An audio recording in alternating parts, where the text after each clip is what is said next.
ശാരദയാണെങ്കിൽ ഓരോന്ന് പറഞ്ഞ് കരയാണ് കേട്ടോ. എൻ്റെ ഏട്ടനെ നോക്കിയിട്ട് ഞാൻ പറഞ്ഞതെല്ലാം സത്യമായി പോയല്ലോ ഏട്ടാ. ഏട്ടനെ നോക്കിയിട്ട് ഈ നാട്ടുകാർ മൊത്തം കരയുമെന്ന് പറഞ്ഞതെല്ലാം ഫലിച്ചല്ലോ. ഞാനൊന്നും മനസ്സിൽ വെച്ചിട്ട് പറഞ്ഞതല്ല ഏട്ടാ. ഞാനെല്ലാം അപ്പോഴത്തെ ദേഷ്യത്തിന് പറഞ്ഞു പോയത്. ഏട്ടൻ എന്നോട് ക്ഷമിക്കുന്നു പറഞ്ഞിട്ട് കരയാണ് കേട്ടോ. അപ്പോൾ ശാരദയും പറയുന്നുണ്ട്, ഏട്ടാ അതേ നിങ്ങളുടെ പെങ്ങൾ വന്നിരിക്കുന്നു, അവിടെ പിണക്കമൊക്കെ മാറി ഏട്ടാ, ഒന്ന് കണ്ണു തുറന്ന് നോക്കേട്ടാ എന്ന് പറഞ്ഞിട്ട് ശാരദയും കരയുന്നുണ്ട് കേട്ടോ.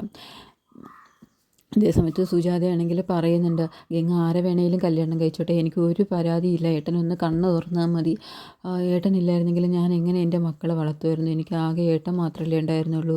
ഏട്ടൻ ശരിക്കും എൻ്റെ ദൈവമായിരുന്നു ഏട്ടാ. ഞാൻ പറഞ്ഞതൊക്കെ ക്ഷമിക്കുക ഏട്ടാ എന്നൊക്കെ പറഞ്ഞിട്ട് നെഞ്ചത്തടിച്ച് കരയാണ് കേട്ടോ. ഇതെല്ലാം കണ്ടിട്ട് വിനീതും ആകെ വിഷമിച്ച് നിൽക്കുകയാണ്. വിനീതാണെങ്കിൽ അപ്പോഴും ഗംഗയെ നോക്കുന്നുണ്ട് കേട്ടോ.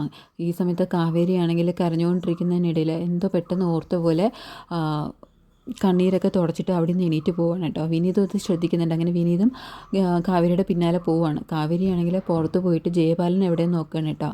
അങ്ങനെ ജയപാലൻ്റെ അടുത്തേക്ക് വന്നിട്ട് കാവേരിയാണെങ്കിൽ പറയണം, അങ്കിളെ ഇവിടുത്തെ ചിലവിനൊക്കെ എത്രയാവും എനിക്കറിയത്തില്ല. അതെ ഈ അങ്കിൾ ഇത് വാങ്ങണം, എൻ്റെ അച്ഛൻ്റെ പോക്കറ്റിലുണ്ടായിരുന്നതാണ്, രാവിലെ ഹോസ്പിറ്റലിലേക്ക് കൊണ്ടുപോയപ്പോൾ അവിടുന്ന് നഴ്സുമാരെടുത്ത് തന്നതാണെന്ന് പറയണം കേട്ടോ. അങ്ങനെ ഇതെല്ലാം കണ്ടിട്ട് നിവിനും അതുപോലെ തന്നെ വിശാലും ഒക്കെ വിഷമിച്ച് നിൽക്കുകയാണ്. അപ്പോൾ ജയപാലനാണെങ്കിൽ നന്നായിട്ട് തന്നെ അഭിനയിക്കുന്നത് കേട്ടോ. ജയപാലൻ പറയണം, മോളെ ഇതേ അരവിന്ദനെ പോയിട്ടുള്ളൂ, പക്ഷേ ഈ ജയപാലൻ ഞങ്ങൾ ഇവിടെ തന്നെ ഉണ്ട്. എൻ്റെ പാതി ജീവനാണ് കിടക്കുന്നത്. എനിക്ക് നഷ്ടമായത് എന്താണെന്ന് ആർക്കും മനസ്സിലാവില്ല, ഒരാൾക്കും മനസ്സിലാക്കാൻ കഴിയില്ല എന്നൊക്കെ പറയാണ് കേട്ടോ. അപ്പോൾ കാവേരി പറയാണ്, ഞങ്ങൾക്ക് അച്ഛൻ മാത്രമേ ഉണ്ടായിരുന്നുള്ളൂ, അത് അച്ഛനും അറിയാം. ഇന്നലെ രാത്രി കൂടി അച്ഛനും ഞാനും ഇവിടെ ഇരുന്ന് സംസാരിച്ചതാണ്. അച്ഛൻ എന്നെ ചേർത്ത് പിടിച്ചതിൻ്റെ ചൂട് എനിക്കിപ്പോഴും മാറിയിട്ടില്ല. പക്ഷേ ഇപ്പോൾ അച്ഛൻ മാത്രം ഇല്ലയെന്ന് പറയാണ് കേട്ടോ. അന്നേരം അങ്ങനെ കാവേരി ഓരോന്ന് പറഞ്ഞ് കരയുമ്പോൾ വിനീതാണെങ്കിൽ കാവേരിയെ വന്ന് ചേർത്ത് പിടിക്കുന്നുണ്ട് കേട്ടോ. എന്നിട്ട് വിനീത് കാവേരിയെ കൂട്ടിക്കൊണ്ട് പോവുകയാണ് അകത്തേക്ക്. ഈ സമയത്ത് ജയപാലനാണെങ്കിൽ താൻ ആഗ്രഹിച്ചതുപോലെ കാര്യങ്ങളൊക്കെ നടക്കുന്നുണ്ടെന്നുള്ള രീതിയിൽ അവളെ തന്നെ ഇങ്ങനെ നോക്കി നിൽക്കുകയാണ്. കുറച്ച് കഴിഞ്ഞ് എല്ലാവരും അകത്തേക്ക് പോവാണ് കേട്ടോ. ആ സമയത്ത് ജയപാലനാണെങ്കിൽ നിവിനോട് ചോദിക്കുന്നേടാ, നീ നിൻ്റെ അമ്മയെ വിവരം അറിയിച്ചായിരുന്നോ?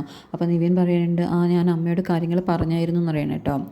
അപ്പോൾ ജയപാലൻ പറയാണ്, എടാ ഒരു മരണം നടക്കുമ്പോൾ ഉള്ളിലെ ശത്രുത മുഴുവനും മറക്കണം, അല്ലാതെ ഇങ്ങനെ മനസ്സിൽ വെച്ച് നടക്കരുത്, അത് നല്ലതിനല്ല എന്ന് പറയണം കേട്ടോ.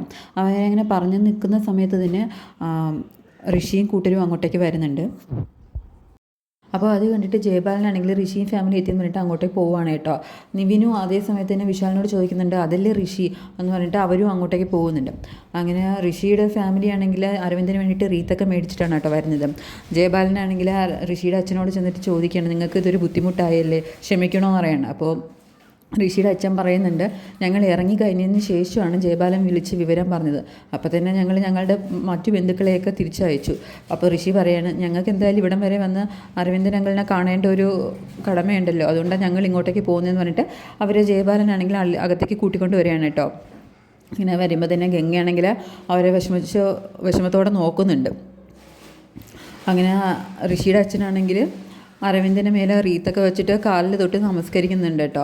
ജയപാലനാണെങ്കിൽ ഇതേ സമയത്ത് ശാരദയോട് പറയുന്നുണ്ട്, ശാരദ നീ ഒന്ന് നോക്ക്, ഋഷിയും കൂട്ടരും വന്നിട്ടുണ്ടെന്ന് പറയണം കേട്ടോ. അപ്പോൾ ശാരദയും മറ്റാരും ഒന്നും മിണ്ടുന്നില്ല. പെട്ടെന്ന് സുജാതയാണെങ്കിൽ എണീറ്റ് അവരെ ഒന്ന് നോക്കിയിട്ട് പറയാണ്, കാലിൻ്റെ കയറുമായിട്ടാണല്ലോ ഭഗവാനെ നിങ്ങൾ ഈ കുടുംബത്തിലോട്ട് വന്നത്, നിങ്ങളുടെ മോൻ്റെ രാശിയാണ് എൻ്റെ അരവിന്ദേട്ടൻ്റെ ജീവൻ എടുത്തതെന്നൊക്കെ പറഞ്ഞിട്ട് നിലത്തടിച്ച് കിടന്ന് കരയാണ് കേട്ടോ. അപ്പോൾ ഇതൊക്കെ കേൾക്കുമ്പോൾ അവർക്ക് വല്ലാതെ ഇൻസൾട്ട് ആവുന്നുണ്ട്. അങ്ങനെ ജയപാലനാണെങ്കിൽ അവരെ ഇനി അവിടെ നിർത്തിക്കേണ്ടെന്ന് പറഞ്ഞിട്ട് അവർ അവിടെ പുറത്തേക്ക് പോകാൻ തന്നെ അവരെ കൂട്ടി പുറത്തേക്ക് പോവാണ് കേട്ടോ. ആ സമയത്ത് ഋഷിയാണെങ്കിൽ ഗംഗേനെ നോക്കുന്നുണ്ട്. എന്നിട്ട് അരവിന്ദൻ്റെ കാല് തൊട്ട് നമസ്കരിച്ചതിന് ശേഷം ആണ് ഋഷി പുറത്തേക്ക് പോകുന്നുണ്ട്. അങ്ങനെ പുറത്തേക്ക് പോകുന്ന സമയത്ത് ഋഷി തിരിഞ്ഞ് ഗംഗയെ നോക്കുന്നുണ്ട് കേട്ടോ. ഇതെല്ലാം വിനീതാണെങ്കിൽ മാറി നിന്ന് നോക്കുകയാണ്.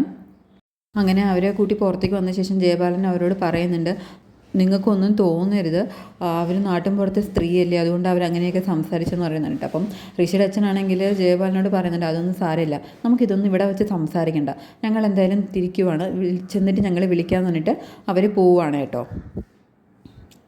ഇതേ സമയത്ത് ശാരദയാണെങ്കിൽ മക്കളുടെ അടുത്തേക്ക് ചെന്ന് കിടക്കുകയാണ് കേട്ടോ. എന്നിട്ട് അവർ പഴയ കാര്യങ്ങളൊക്കെ ആലോചിക്കുകയാണ്. അരവിന്ദനുമായിട്ട് അവർ മുമ്പുണ്ടായിരുന്നത് എങ്ങനെയെന്നൊക്കെ ചിന്തിച്ച് കിടക്കുകയാണ്.